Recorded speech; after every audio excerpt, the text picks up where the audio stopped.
Abu Dhabi, it's going to be literally a fight between the two of them at the finish. It'll be nerve-wracking. Let's be honest. Trying to secure a car loan can be a pain. Comparing lenders, filling out forms, trying to figure out rates and terms. It's overwhelming. That's why working with Nero Financial is such a game changer. Work one-on-one with a dedicated broker who handles everything for you because, let's be honest, admin, it's not everyone's cup of tea.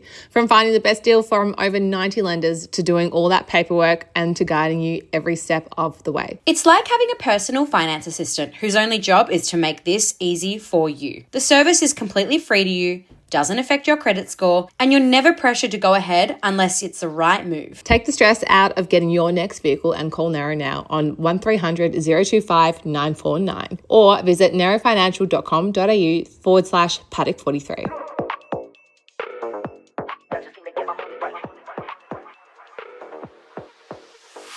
I'm Elle. And I'm Pat, and we are Paddock 43. And this is your F1 fix.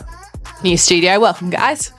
Welcome, guys. This is kind of like a new setup for us. Yeah, we're testing. We're testing out a new setup. We're testing. It's funny. I can't remember what I was saying on it. Like someone said, "Oh, you're back in a studio." Oh, that's right.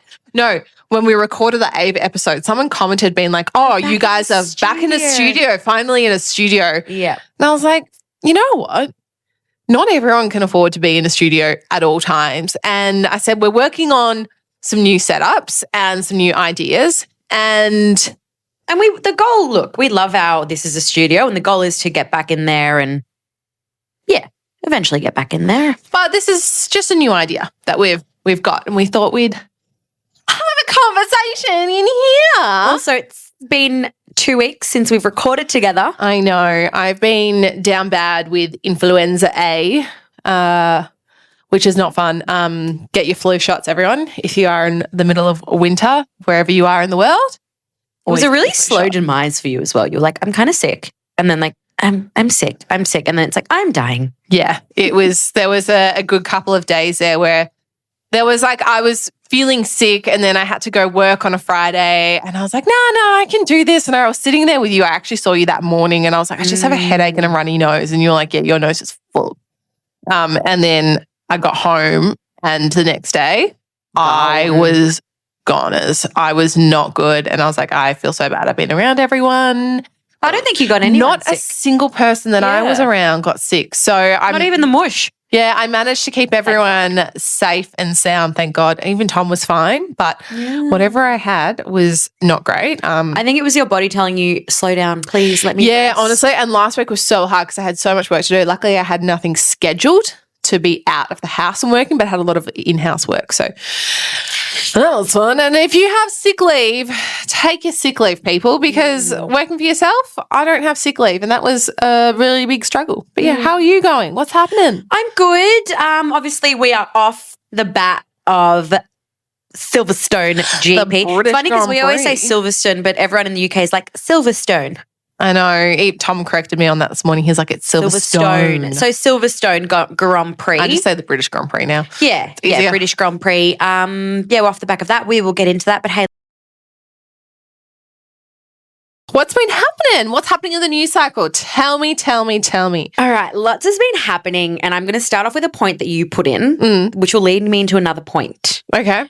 Happy with that? So Franco out and Bottas are doing back in. Yeah, so the new rumour is that Franco Colapinto, that could be his last race. He might not be at the Belgium Grand Prix, which is in 2 weeks' time.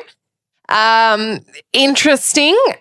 Look, Alpine have one driver swap possible left for the season, or maybe it's two. You can have four drivers in a season in one seat. I think it's really rough, but after this weekend, Franco Colapinto having a DNF again, it just is hard. I am now seeing rumours of Jack Doohan going back in that seat, as well as possible Valtteri Bottas. I don't think it's going to be Valtteri Bottas. I think they would give Jack Doohan back the chance, and if anything, they're just going to swap those two drivers around and just see who performs. It's just so chaotic, right? And it's like, I think the reason why they are DNFing is because there's so much pressure on them. Oh, I think there's a ton of pressure. Right? I mean, imagine having them as your fucking team and having What's his face? Oh my God, I can't believe I forgot his name. Flavio. Imagine having Flavio breathing down your neck, especially being Jack Doohan's like manager technically. Yeah, I know. And especially the fact that, you know, Franco's been given this race to race clause. Like he was initially, it was like 6 races and now it's. And they're young guys. They're like that young. media pressure. It's a lot of pressure. So I'm like, yeah, it's just dumb doing jumping. Just pick one, stick to it. Invest in them, invest in all aspects of them. They're not going to feel like they have this mounting pressure on them, and then maybe they'll perform. I really feel for Franco. I was like, no, when he was out because he crashed in Q1 in quali and broke my heart. But interesting because on the topic of Franco, so Franco has just secured a massive sponsor. Claro. Who's that? Claro. Who's that? So Claro is a South American telecommunications company. It's like the biggest telecommunications company. Oh, huge. It's like Optus, the equivalent of Optus. And so they are, massive personal deal. Like it's not for Alpine. It's like specifically for Franco. They used to sponsor Checo. That obviously didn't go very well. But oh, you know what? Have you seen what Checo's been saying? What did he say? It kind of, I mean, we'll go back to Jack in a second. Not Jack, Franco. Checo did a podcast and he said Red Bull, he knows Red Bull is regretting it. Oh, he said a few other comments which make you just go, ooh, Checo's out for a bit of revenge here, I think. I think he's pissed off. I knew that was going to happen though. He was just sitting in the wings quiet. Yeah. I'm and surprised he made public comments. Like it does not seem like him to make public comments like that. Maybe it is. Maybe it's long-term frustration. And now he's hinting at things and he's saying the team is falling apart since XYZ happened and he was the final straw and now it's going even further down. And I'm intrigued. There's where there's fire, where there's smoke, there's fire. Yes. Yeah. Why can't we ever get that saying right? I feel like this is like the 10th time I fucked that up. Anyway, yeah, sorry, back to telecommunications and Franco. No, yeah, that's so they've signed this massive deal. I think there was something I read in this article where it said, someone asked someone at Claro, like, oh, well, he's not performing, but they were kind of like, no, we have faith and expect him to, Well, yeah. Obviously, that's another massive thing sitting on your shoulders. Again, he's young. You're going in there thinking, I've just secured this massive personal sponsorship. I want to perform. So there's a lot of things like that. Vamos, Franco. What do you say? Vamos, Franco. Vamos. Number 43. Vamos. I think there's a lot of pressure when you have an individual sponsor like that on the back of your shoulders. I'm currently watching the new Tour de France Netflix series, season 3. The Tour de France has just started as well. And there's plenty of riders that are part of teams, but then individually sponsored by other networks or brands. There is one rider, he is sponsored by Red Bull individually. Now, Red Bull also has their own team in the Tour de France. Ooh, and then there's another driver that has signed a deal with Netflix just to be part of him, but then others have done it with teams. Like there's all these different things going on. So I imagine things like that would be very tricky and interesting to navigate through the business world as well. Yeah, definitely. We were speaking about Checo before, and I think we need to mention this because I read this about Christian Horner. He was interviewed and they asked him who he would want in that Red Bull seat. Oh my God. And he said, well, obviously Oscar. And then sort of backtracked and was like, but, obviously McLaren's doing a really good job there and they're doing a great job with that pairing. And obviously Oscar's not going to leave McLaren and that the McLaren is doing so well, like they're performing so well. Oscar's not going to leave McLaren. No. But boy, was he pissed off with that team this weekend, and rightfully so. They favoured Lando massively again. And they're doing that a lot at the moment. There's something they're not getting their priorities right. I think they need to give equal attention to both their drivers. There is an 8-point difference between Lando Norris and Oscar Piastri for World Championship. Yeah. It's a very close for the team. Well, I have something to say on that, but I think I'll save it for when we're talking about the race. Okay. Yeah. Yeah. And then last thing that I saw in the F1 news, so James vows there was speculation that apparently he would move away from Williams and replace Toto Wolff at Mercedes. Did you see this? No, but hell no. Everyone's always trying to say, I mean, I think we discussed this in one of our car episodes a couple of weeks ago, between like Ferrari and like a Le Mans team and James Vowles leaving. James Vowles is not leaving Williams. What he is doing for Williams team is fantastic. Where they were when he started compared to now, he is said from the get-go, 2026 is what they're aiming for. Yeah. That's the plan that he was brought into Williams for. He is not leaving until the end of that season is done next year because they're going to see what he is capable of. Well, the other thing as well, he was like, my proudest career moment was joining Williams. Yeah, he's not leaving. I think he's too fantastic for that team. He is the perfect energy. He has the right intelligence to stay on that team level. He's not going anywhere. Illy James Val. I love him. Yes. I think he's brilliant. Same. He's really shone this year. I think in the socials. I think he's so good. He makes me so happy every time I see him come on the TV. And also his participation for the team. Yeah. He's done a lot for them. I think he's bringing, like, obviously he brought Carlos Sainz into the team, which brought some more dollar value in. Alex Albon, already an excellent driver and, looming potential Thailand Grand Prix and all of that sort of stuff. It was technically Alex's home race this weekend being British. But if Thailand happens, like, I think James Vowles. He does race under the Thai flag. He's got a lot of input in that marketing say, and those are the key things in it. And he himself is someone that does that, especially when he is on the pit wall and he's jumping onto the broadcast. It's either him or Zach Brown that are jumping into broadcast to chat to everyone. Yeah. It's not happening. He's not going anywhere. No, he's not. Pat's Social Corner. It'd actually be nice on the YouTube if that like came up all sparkly. Maybe we need to update the cover photo there. Yeah. If you're not watching our YouTubes, maybe you should, guys. Yeah, you should. They're good. They're good. Even if you don't watch it, can you, like, whilst you're here, just go like quickly subscribe to our YouTube channel? That would, maybe get us a better studio, and then you might be happier to that negative comment out there. She's not offended. I'm not offended at all. All right. Well, I don't know if you saw Magui Corceiro. For those that don't know, Lando's girlfriend. She was on the cover of Portugal's Forbes magazine and listed in Forbes 30 under 30. Oh, cool. So she bought her position there. Is that what you think? I have a thing with anyone that ever signs up to Forbes under 30, like Forbes 30 shit. 30 under 30 list. Unless you're someone like Oscar Piastri, he landed himself in that list last year. That's because very much deserves. He's Oscar Piastri. There. Yeah, it's Oscar Piastri. Everyone else buys their way in. I know so many people in Australia that have been on that list. Yes, you got to pay to enter, then you can throw more money at it. Yeah. Didn't Kylie Jenner? She paid, right? No, she like someone like that. They get in. Like, but there are so many Forbes 30 under 30 type lists everywhere. It's the worst unit of measure because I am very aware that you can pay to be in those awards and win.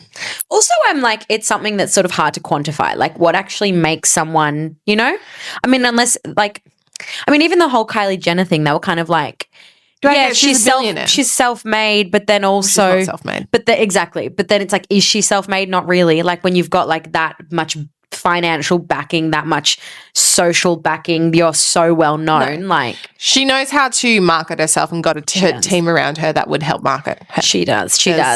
There's no other way. Okay, well maybe she bought herself in. I'm very, very negative about the Forbes 30 under 30, but it's like honestly, is that a unit of measure for anything? No. Next up, so Charles Leclerc's ice cream Lec is officially being sold in Switzerland. Oh, hopefully we'll get another country. It. I know. Unlike Elle that went to Monaco and couldn't find it anywhere. If you are in Europe, have a look around. Italy. Yeah, Italy and Switzerland now. Yeah. It was really hard to find. But there's certain supermarkets you can find. You're not going to Italy later this year, are you? No. No, you don't have time. It's literally just London. Yeah. And maybe Paris. Yeah. But yes, did you also this weekend, did you see the coverage? The moment like where Lewis Hamilton and Naomi Schiff? Oh, she patted herself. For those that don't know, Sky News commentator, ex-W Series driver, Naomi Schiff, she's pregnant, which we have spoken about before. And Lewis Hamilton and her had a really cute moment. Yeah, and then she shared that on her Instagram as well. So Naomi is pregnant. She'll be off soon, I think. Yeah, I think so. But he rubbed her belly, which I know is probably looks weird, but I'm sure, she said it's fine. I'm sure there was consent there. I'm sure there was consent there. And I was reading the comments, it was greatness meets greatness and it's the Godfather. People are saying it's like the Dalai Lama rubbing your head or literally something giving you good luck. Literally.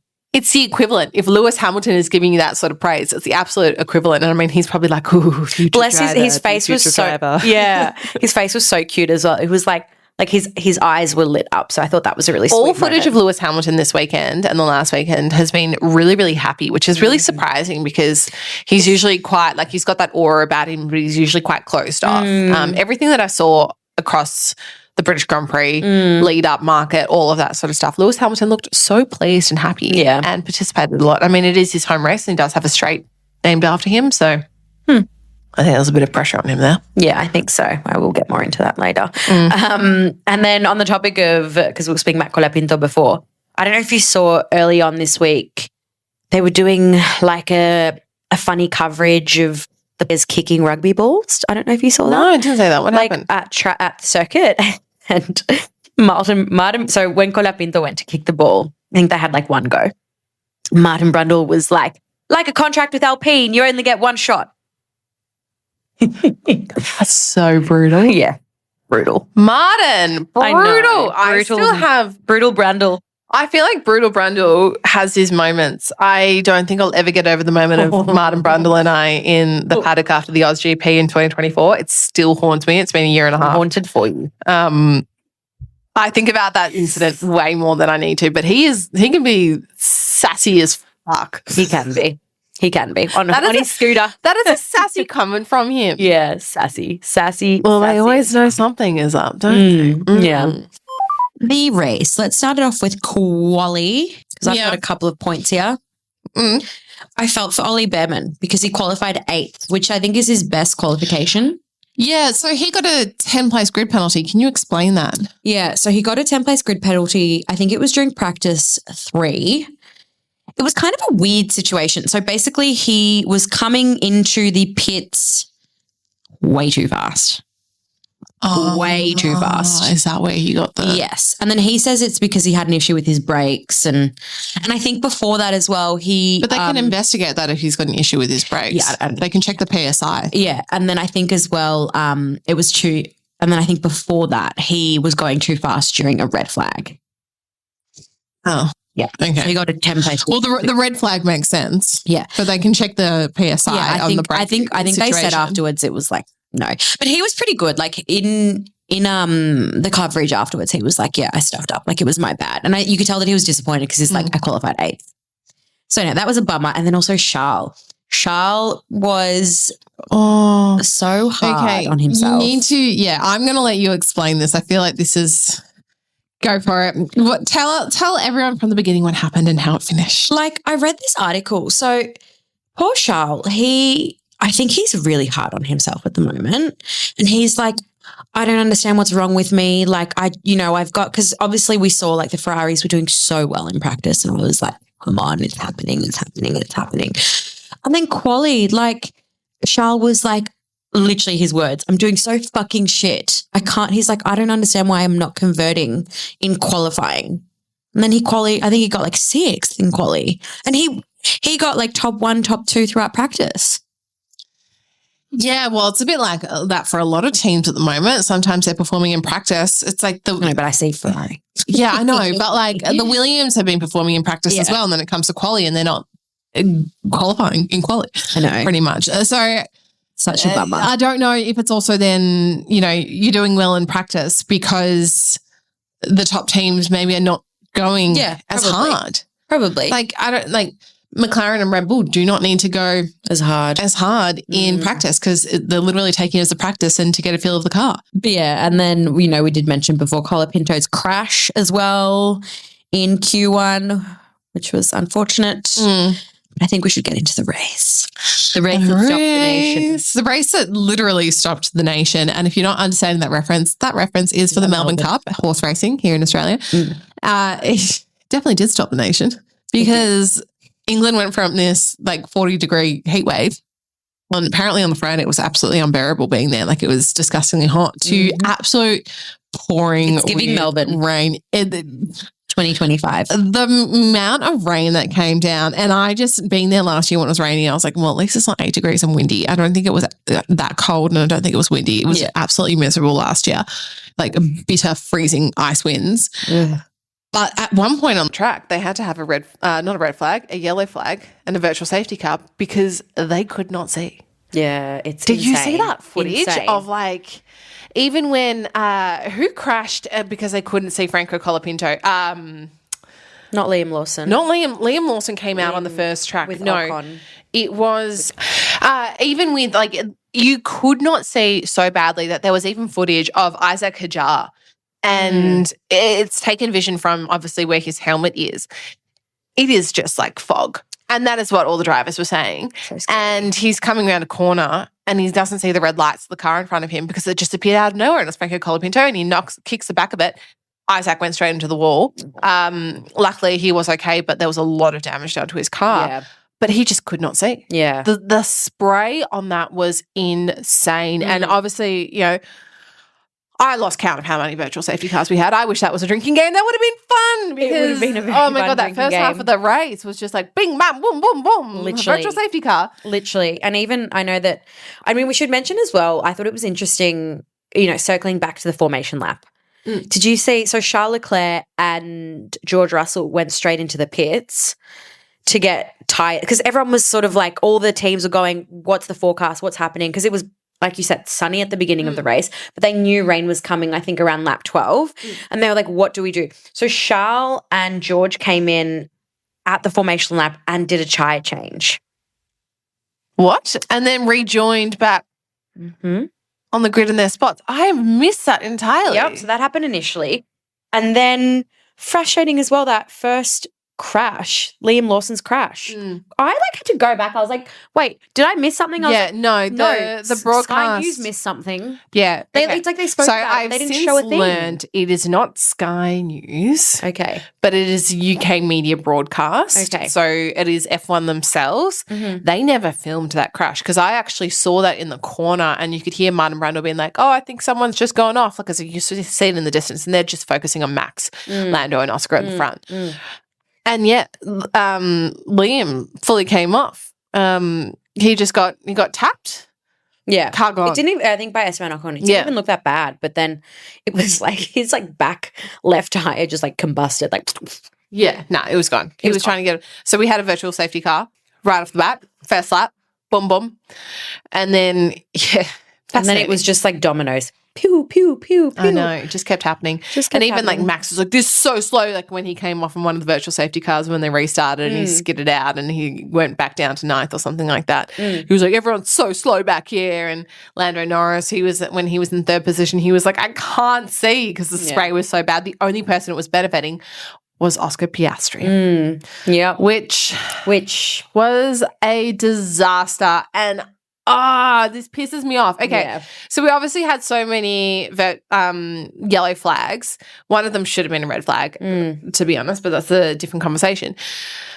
Oscar, for the 5 virtual safety cars he'd had, was trying to keep his tyres warm. You know, it's obviously getting colder. They're driving a lot more slowly.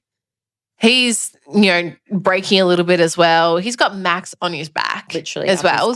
This is when Lando was in 3rd position at the time. And Oscar got done for erratic driving and for braking behind the virtual safety car. Braking too quickly. Now, he got fucking 10 seconds. Is that fair? Do you think that's fair? No. And I think what happened was because he braked and then Max Verstappen overtook him. Yeah. I think it was a calculated move by Max Verstappen. I think what he did is because when did that happen recently? He did the exact same thing. Because then he was on his radio. Oh, he's driving erratically. He's driving erratically. That's why I overtook him. Look, I think it was entirely unfair. So then he can use it in his favor be like, no. Max Verstappen got 10 seconds for what happened in Canada with George. Yeah. But Oscar gets 10 seconds for that. It should have been 5 seconds. And for anyone that says that wouldn't make a difference, it would make a difference. It would make a huge Would have made difference. a massive difference. It was 5 seconds because it was still only 6 seconds behind Lando at that point. and, you know, they still had the option of DRS and more laps to go. It could have been a different lap. I am completely with Oscar being frustrated, and I'm pissed off that McLaren did not back him up and did not contest that, because apparently they went and checked the PSI of the tyres, the brake pressure and all of that sort of stuff.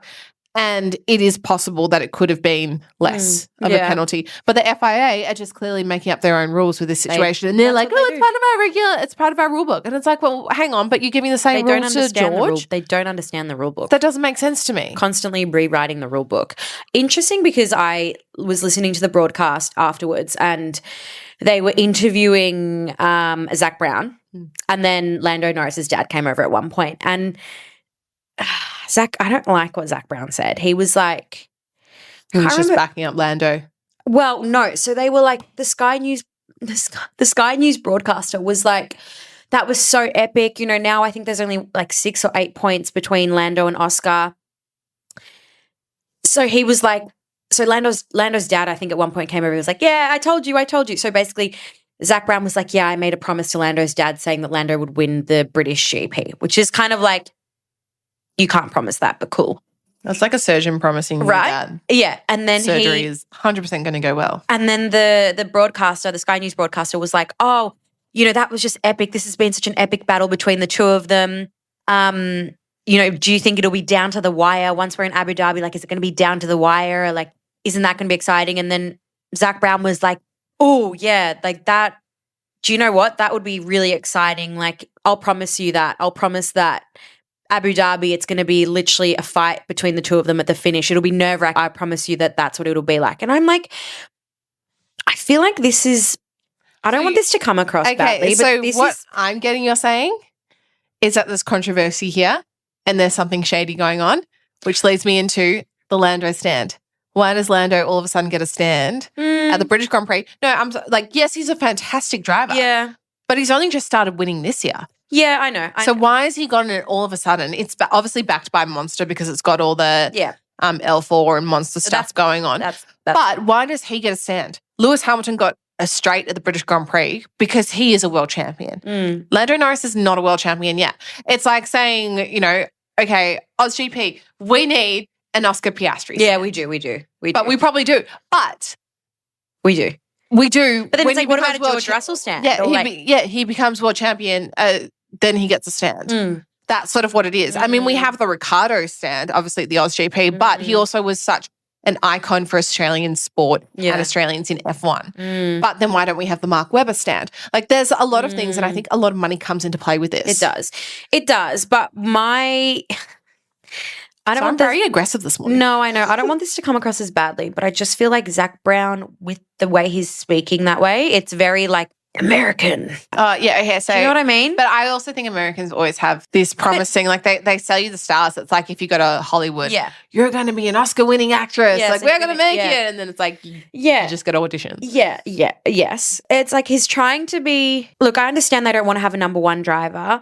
And yes, it's like all exciting, Lando, Oscar. But like realistically speaking, if they want to be smart about it, then they should, I don't know, should they favor a driver or should they, even just that language of saying like, I promise you, and at Abu Dhabi it's going to be down to the wire. And then, okay, Zach, so then what happens if unfortunately something happens at Abu Dhabi because you're putting so much pressure on like them being world champions? Like, there is a high probability that what if, you know, someone crashes into someone and then Max Verstappen rolls on in and then takes that from both of them. Yeah, well, I could picture that. I mean, maybe not necessarily. Maybe not. Max is quite far behind. Yeah. I think it's definitely going to be a McLaren at this point, being world championship. I mean, we have 12 races to go, so like anything's possible.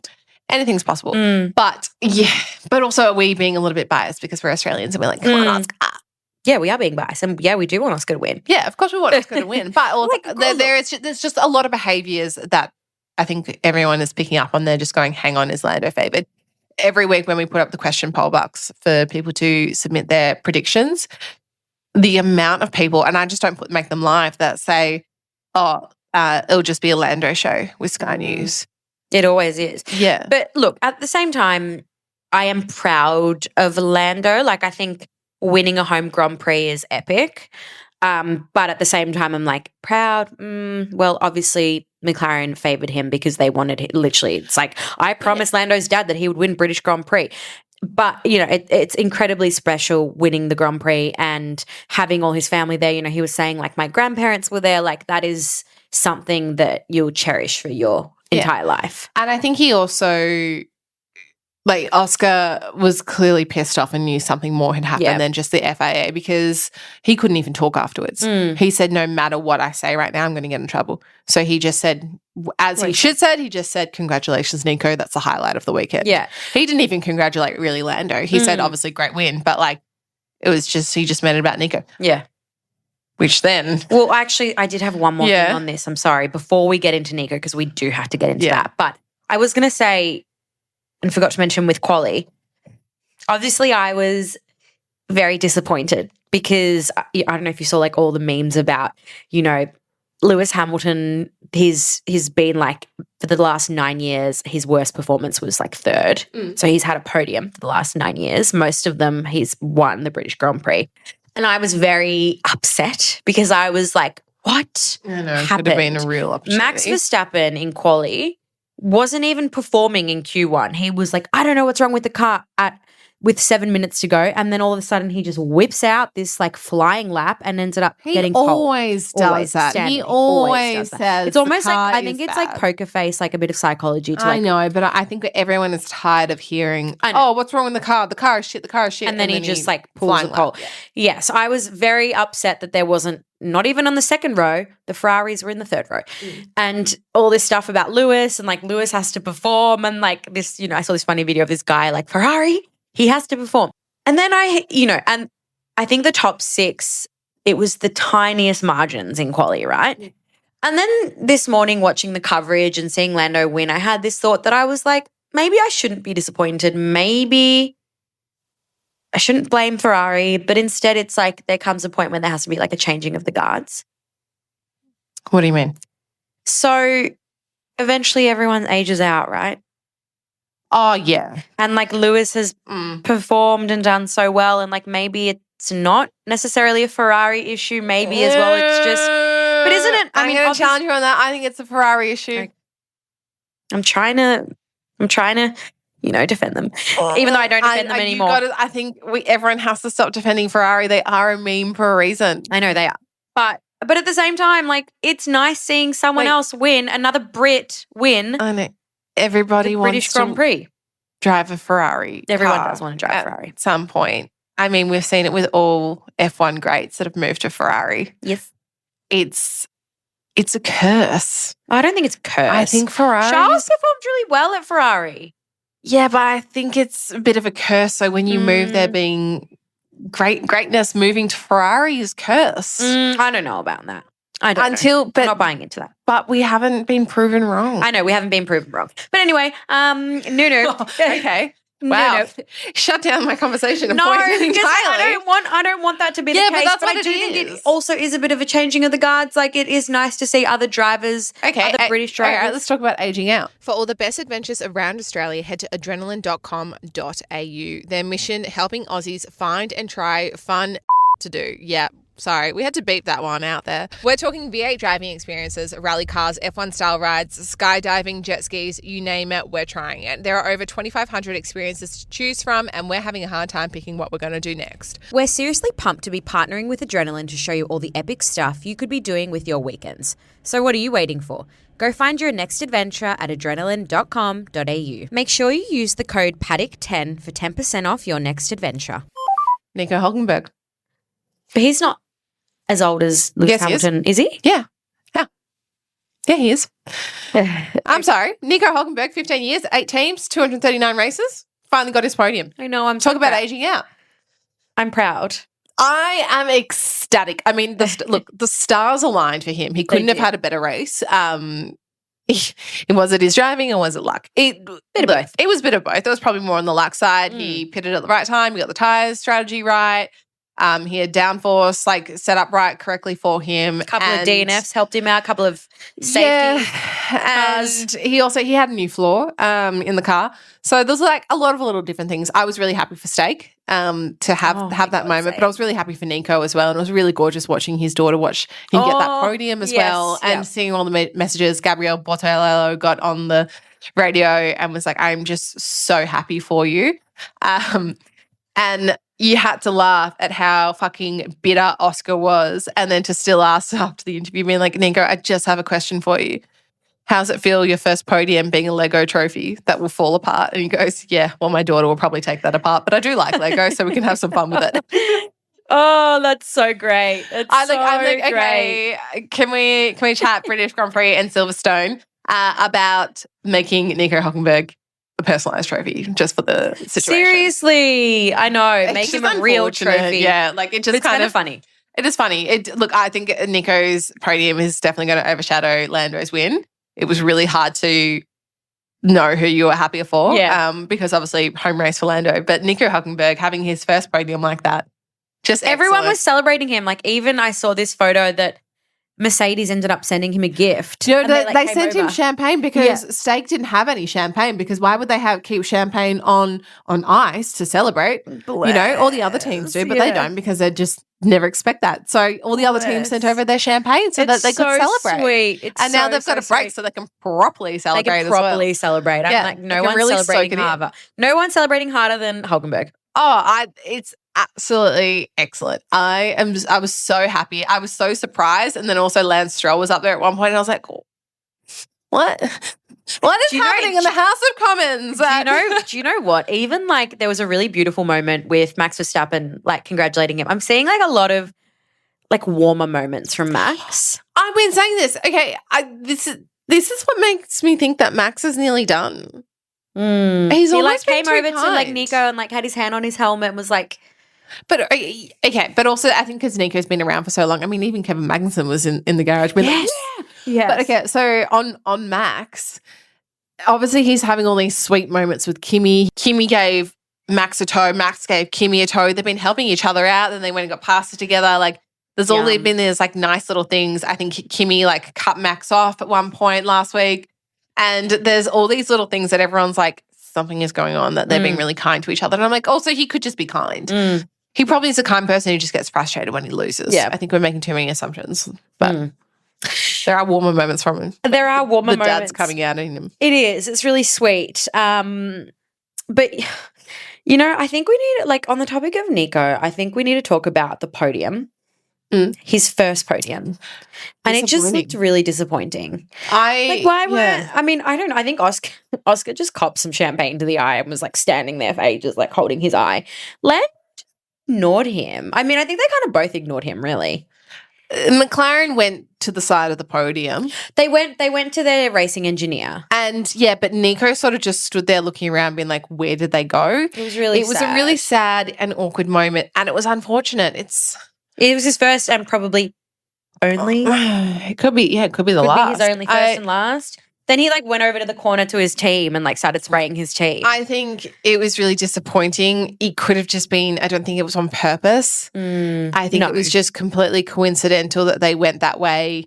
Nico Hülkenberg probably just got like, wait, where am I going? Aww. And it was just a shame. It's his first podium.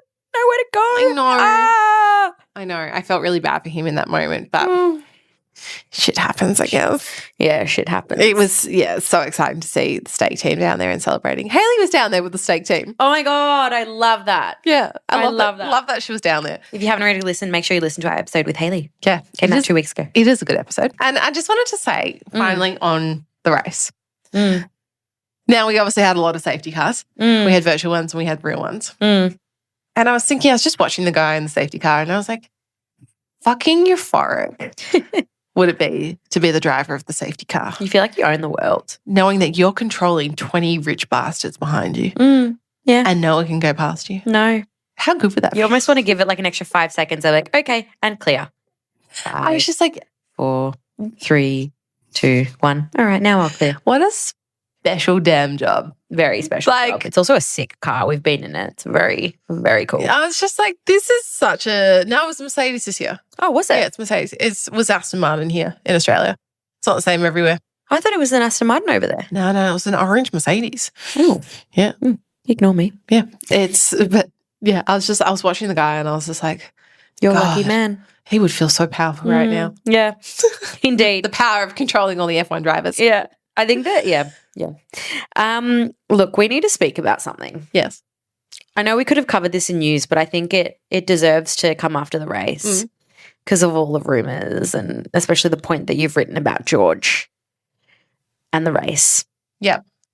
The rumours, obviously, about George and Max, and we've touched on this, but every week there's like more and more about this and who's going where, and obviously the iconic photo of Max with all sitting the in reporters the around him. Here it is. the If you haven't conference seen it. at the beginning of the race weekend. And what's this little theory that you've written about George following the race? Look, George kept saying at points when he was fighting with Kimi during the race that he was faster than Kimi. He's like, I should be in front. I'm faster. George is obviously trying to keep his seat. He seemed to be laying a little bit more low on the media side of things this week. I don't think he wanted to deal with what Max was dealing with because everyone was asking him, being like, where are you going? What's happening? Because the rumor is that Max will be going to Mercedes. Where there is fuel, there's fire, and there is a shit ton of fuel here. Especially with the fact that like there's no denials. But also like none of the Mercedes seats are confirmed for next year. No, I think we will definitely see there. Kimi stay in that seat. 100%. I cannot see him leaving. He is the future, as we touched on and in our last episode together, which wasn't last week, the week before, about George's performance at Mercedes. He's been there for a while now and he's been a good driver, but he hasn't been a great driver.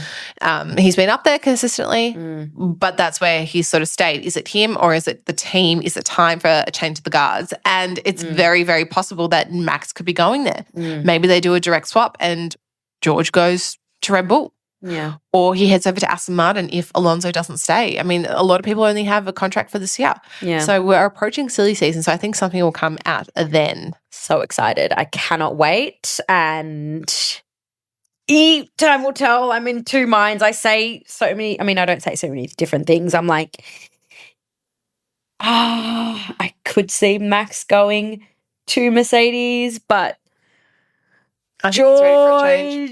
George. Then I saw this. Yeah. Then I saw this photo. I think George day. needs to be pipped off his post, to be entirely honest, and be like, realize that he's not invincible. Yeah, he's not. Hey, let's get into random moments of the week. Have you got any?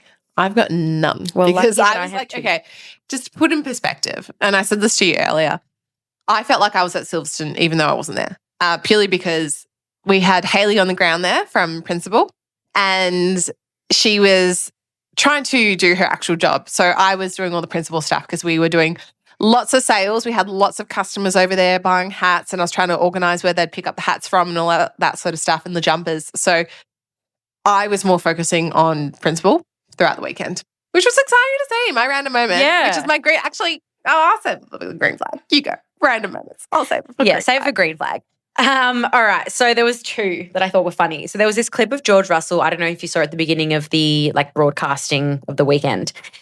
They put him in this like old, super like 1950s Mercedes, and he had one of those. I don't know what those hats are. You know the hat. Oh, he looked like he was from Peaky Blinders. Did you see Toto Wolff wearing that in the garage? Yes, that hat, that exact hat. Yeah. Yeah. Sometimes I feel like, I know I've seen him in real life, so I don't think this.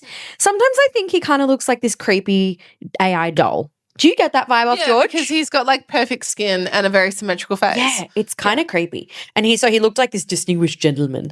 And they did this like funny little like clip thing on it. But I was like, oh, that freaks me out. Like he looked like a doll that was like, hello. That.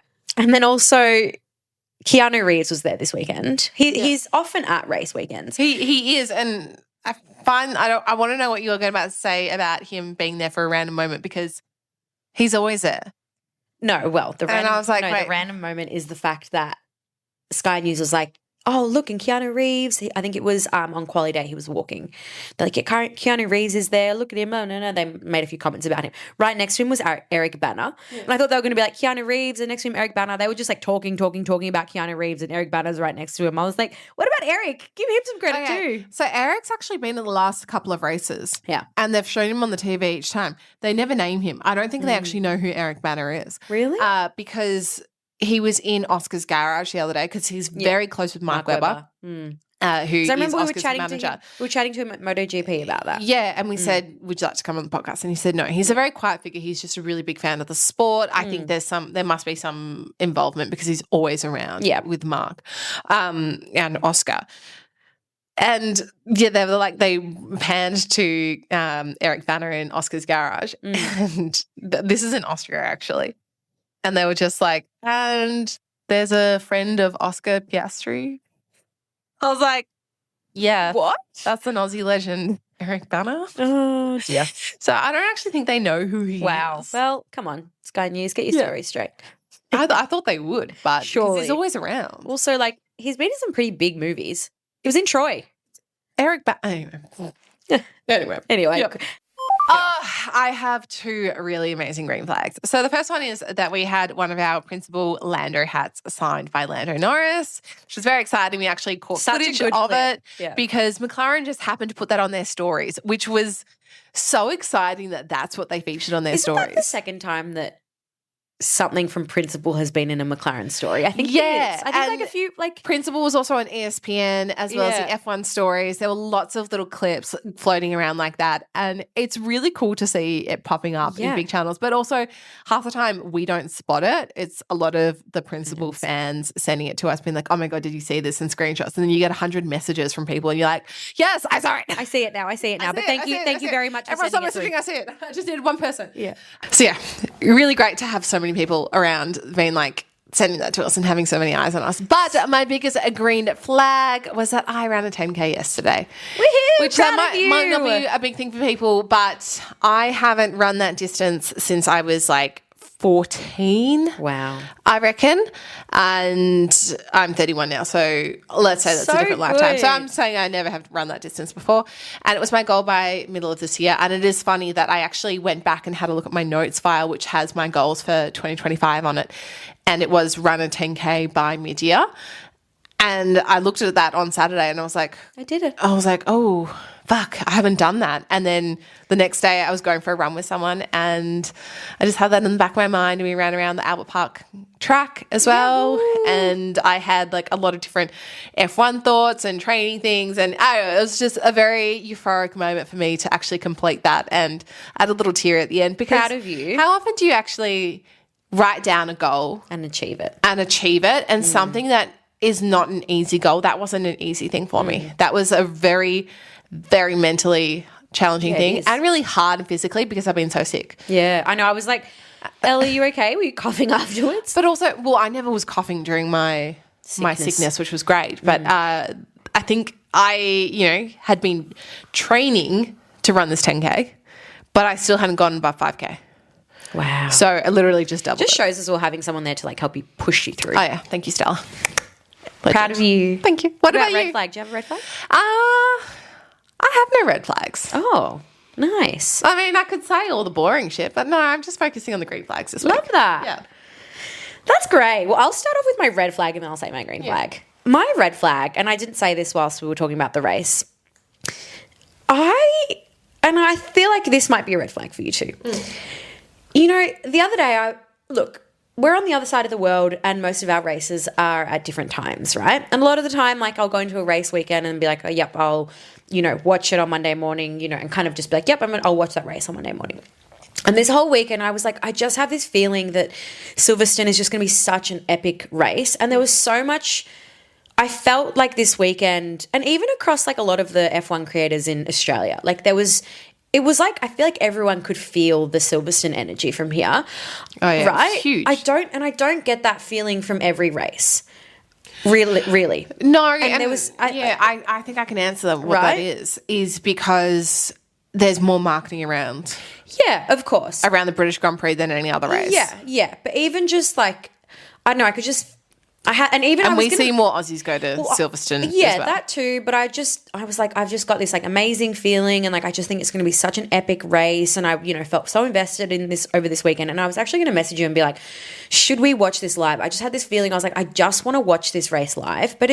So my red. Yeah, I have regrets that I didn't watch it. I was so tired I couldn't. Nah, there was no way I'll stay up. I'm not very good at staying up. You know me. I need to be asleep by 10 o'clock. I'm such an early bed person. But I was going to message you and be like, because I know there are times where I'm like, oh, fuck it, I'm going to come over at 4 o'clock and we're going to watch this live, or I'm going to do, let's watch this, or I'll come over. And I know sometimes that like I can kick you enough to you be like, fine, okay. I wish I said something, but at the same time, I'm putting it out there. There is no way.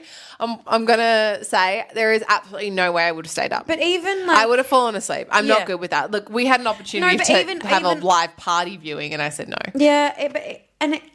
So my red flag is, sometimes when people on the other side of the world, they complain about like Australia, when it's like Australian Grand Prix, or like even Japan or Singapore, which isn't even that bad. And I'm not being like, oh, woe is me. But it is hard for us over here and it's frustrating. And there are races where you just think, oh, it's really annoying. Like I wish I could watch that live. And I know, yes, I could stay up and watch it, oh, why didn't you stay up? But it's also like, it's hard. I mean, we've got a lot of things going on, and I'm sure like a lot of people do have the flexibility or can just stay up, and I've got a baby, and also like we work really hard to get this episode out. And I will say as well, which we kind of didn't say, but so everyone, all our listeners know, is now our episodes always come out on a Tuesday at 5 p.m. and our bonus episodes come out on a Thursday at 5 p.m. And we work really hard to record on a Monday and get the episode out. And yeah, so that's kind of my red flag. Like I was really bummed that I didn't get to watch that live. So that's my red flag. And then my green flag is I have a very fun car at the moment, which I can't talk about, but for a project that I will be doing and that Elle will be featuring in at some point.